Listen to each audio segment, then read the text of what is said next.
വരയാടുകളുടെ പ്രജനനകാലത്തെ തുടർന്ന് അടച്ചിരുന്ന ഇരവികുളം ദേശീയോദ്യാനം ഇന്ന് വീണ്ടും തുറക്കും. 2 മാസത്തേക്കായിരുന്നു രാജമലയിൽ സന്ദർശകർക്ക് നിയന്ത്രണം ഏർപ്പെടുത്തിയിരുന്നത്. ഉദ്യാനം തുറക്കുന്നതോടെ മൂന്നാറിലേക്ക് എത്തുന്ന സഞ്ചാരികളുടെ എണ്ണത്തിൽ വർധനവ് ഉണ്ടാകുമെന്നാണ് പ്രതീക്ഷ. വരയാടുകളുടെ പ്രജനനകാലവുമായി ബന്ധപ്പെട്ട് 2 മാസം മുമ്പ് അടച്ച ഇരവികുളം ദേശീയോദ്യാനം വീണ്ടും സന്ദർശകർക്കായി തുറക്കുന്നു. എല്ലാ ദിവസവും രാവിലെ 8 മണി മുതൽ വൈകിട്ട് 4 വരെയാണ് സന്ദർശകർക്കുള്ള പ്രവേശന സമയം.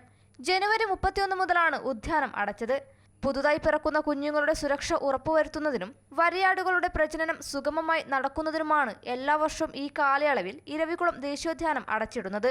ഈ സീസണിൽ ഇതുവരെ 80-ലധികം വരയാടിൻ കുഞ്ഞുങ്ങൾ പിറന്നതായാണ് അനൗദ്യോഗിക കണക്ക്.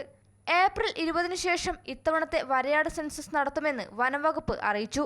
കഴിഞ്ഞ പ്രാവശ്യം നമ്മൾ ഏകദേശം 827 വരയാടുകളാണ് നമ്മൾ കഴിഞ്ഞ പ്രാവശ്യത്തെ സെൻസസ് പ്രകാരമുള്ളത്.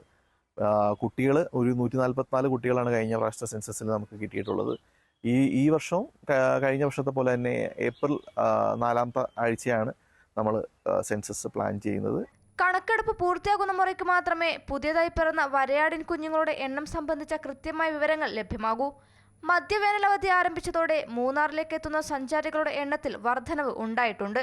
ഉദ്യാനം തുറക്കുക കൂടി ചെയ്തതോടെ സഞ്ചാരികളുടെ തിരക്ക് ഇനിയും വർദ്ധിക്കുമെന്നാണ് പ്രതീക്ഷ. അമൃത ന്യൂസ്, ഇടുക്കി.